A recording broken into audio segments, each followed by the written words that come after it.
آئیے اس کی شہادت کے چونکہ ان کی شان میں کوئی حدیث نہیں ہے، اس لیے یہ انہوں نے خال المومنین کہا۔ میں ایسی شہادت دیتا ہوں، گواہی دیتا ہوں کہ بعض لوگوں نے یہ کتاب لکھی اس کی شان میں، تو چونکہ کتاب لکھتے وقت بندہ ہوتا تو تہی دامن ہے، شان میں ملتا تو کچھ نہیں، تو اس صاحب نے جہاں کہیں صحیح معنوں میں اس آیت کے ٹکڑے وَأَزْوَاجُهُ أُمَّهَاتُهُمْ النبی اولیٰ بالمؤمنین من انفسہم وَأَزْوَاجُهُ أُمَّهَاتُهُم کی تفسیر کی خالی ذہن ہو کر، تو دو جگہوں پر اپنی الگ الگ دو کتابوں میں لکھا کہ رسول اللہ صلی اللہ علیہ وسلم کا کوئی سالہ، رسول اللہ صلی اللہ علیہ وسلم کی کسی زوجہ کا، کسی ام المومنین کا کوئی بھائی کوئی ہو، وہ کسی مومن کا ماموں نہیں ہے۔ آئیے میں آپ کو پیش کرتا ہوں۔ مفتی احمد یار خان نعیمی لکھتے ہیں امیر معاویہ رضی اللہ عنہ، یہ بعد میں پیش کروں گا، پہلے ان کی الحضرت رحمت اللہ تعالی علیہ کا یہ ترجمہ ہے نا، اس پر مفتی صاحب کی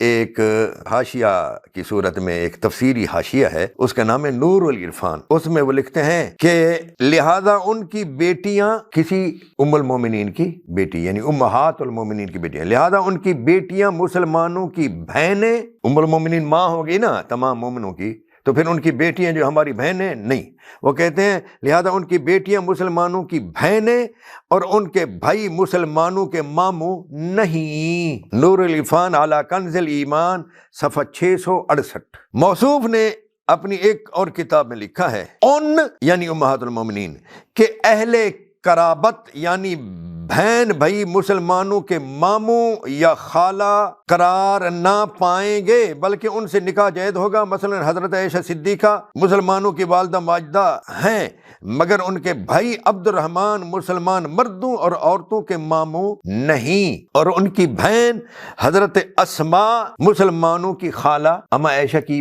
بہن تھی نا ایک اسماء بنت ابی بکر رضی اللہ تعالی، وہ مسلمانوں کی خالہ نہیں ہے، اس لیے کہ مسلمانوں نے اما عائشہ کی بہنوں سے نکاح کیا ہے صحابہ نے، ہاں جی بعض صحابہ نے، ٹھیک ہے نا۔ یہ خالی و ذہن ہو کر دو کتابوں میں، ایک قرآن کے تفسیری حاشیہ میں اور ایک اور کتاب ہے شان حبیب الرحمان، اس کا صفحہ 130 ہے، مکتبہ ازہر بک ڈپو آرام باغ کراچی۔ لیکن جب موصوف ان کی شان میں امیر معاویہ ایک کتاب لکھنے بیٹھے تو وہاں ان کو ماموں لکھ دیا کہ معاویہ جو ہے وہ مومنوں کے خال المومنین ماموں ہیں، تو تضاد ہو گیا یا نہیں؟ اور اس قدر بیچارے پریشان تھے اس کی شان میں کتاب لکھتے ہوئے کہ انہیں کچھ یاد نہیں رہا کہ ان کے سر سے کیا نکل رہا ہے، ان کے دماغ سے کیا نکل رہا ہے، ان کا قلم کیا لکھ رہا ہے، وہ کہاں بیٹھے ہیں، کیا لکھ رہے ہیں، کچھ ان کو پتہ نہیں تھا۔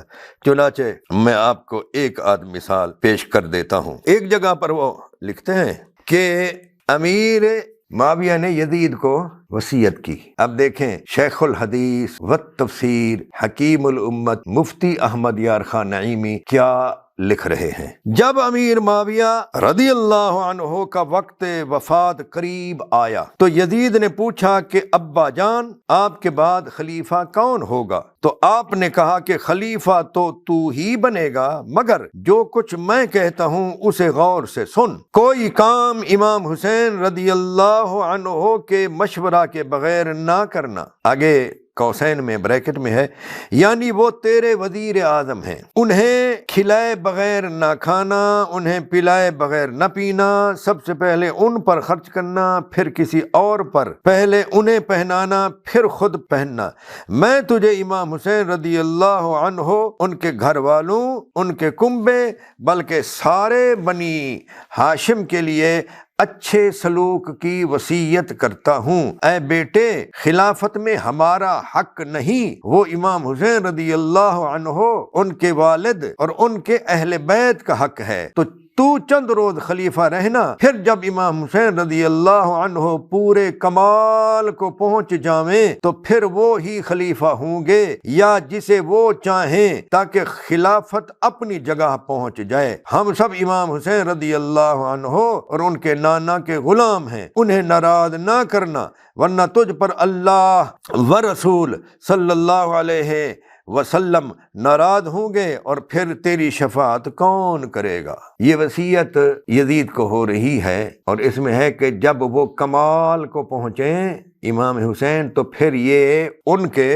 سپرد پھر وہی خلیفہ ہوں گے یا جس کو وہ چاہیں گے. ہاں، اور یہی حکیم الامت اپنی کتاب میں اسی کتاب میں لکھتے ہیں کہ یزید کی پیدائش حضرت عثمان غنی کے دور میں ہوئی اور امام حسین کی پیدائش حضور کی حیات میں، حضور کے وصال اقدس کے وقت ان شہزادوں کی جو عمر ہے وہ 6-7 سال تھی. ٹھیک ہے نا، 6-7 سال وہ 2-2.5 سال سیدنا ابوبکر صدیق رضی اللہ تعالی عنہ کے اور 10 سال سیدنا عمر بن خطاب رضی اللہ تعالی عنہ کے. یہ کتنے بن گئے؟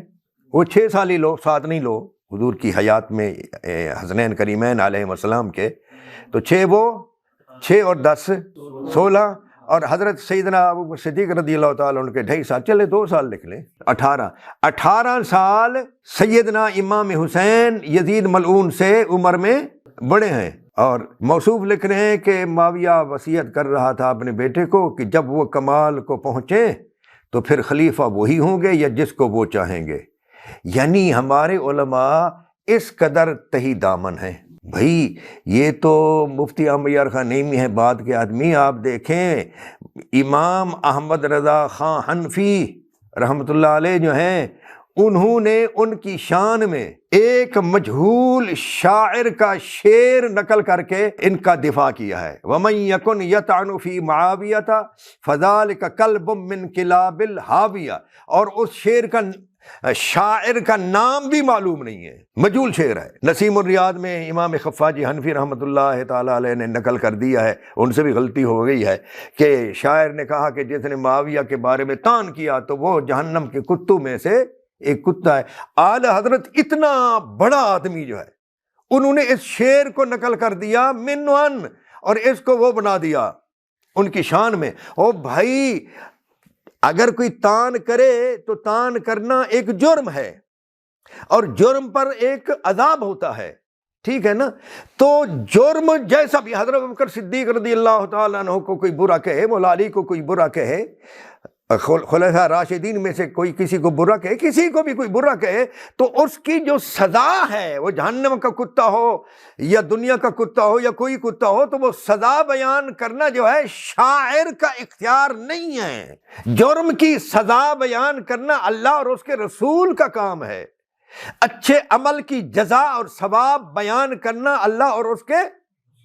ہاں، اور میں نے اس کو اپنی کتاب صلح امام حسن میں امام نووی، امام مازری، حافظ ابن حجر عسقلانی اور دیگر علماء کرام سے ثابت کیا ہے کہ جزا اور سزا فقط شارع علیہ الصلاۃ والسلام بیان کر سکتے ہیں یا پھر اللہ تعالیٰ. تو شاعر کا شعر نقل کر دیا ان کے دفاع میں، یعنی نہیں ہے ہمارے علماء کے پاس، ان کے دفاع کے لیے بھی کچھ نہیں ہے اور ان کی شان کے لیے بھی کچھ نہیں ہے. تو بس یہ خال المومنین اور اس قسم کی جھوٹی وصیتیں. جو 18 سال بڑا ہے وہ ابھی بعد میں کمال کو پہنچے گا، تو یہ پہلے کمال کو پہنچ گیا. کیا روحانی کمال کی بات ہو رہی ہے؟ آپ سمجھ گئے؟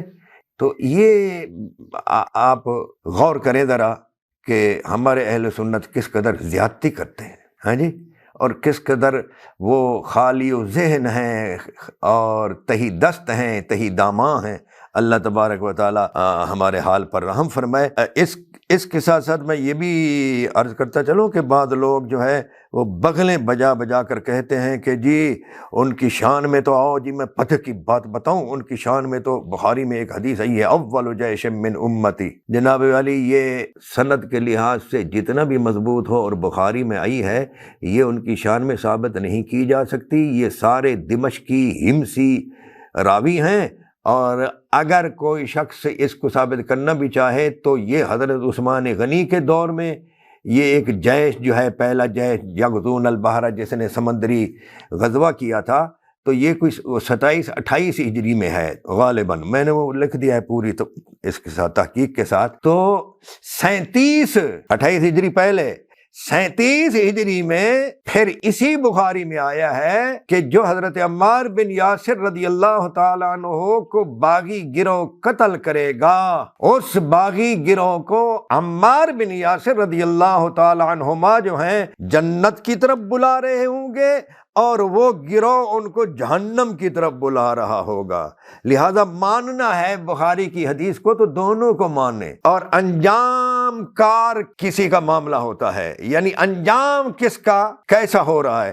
تو اس لیے جو بعد کی حدیث ہے وہ اس میں اس گروہ کو داعی الی النار کہا گیا ہے، اور پہلی حدیث جو ہے اس میں اگر ان کی شرکت ثابت ہو بھی جائے، میں انشاءاللہ تحقیق سے فقط اس حدیث پر کلام کروں گا انشاءاللہ، اور لکھوں گا بھی صحیح اور گفتگو بھی کروں گا۔ وہ پہلے ہے، یہ بعد میں ہے، فئہ باغیہ والی، لہذا ثابت نہیں کی جا سکتی۔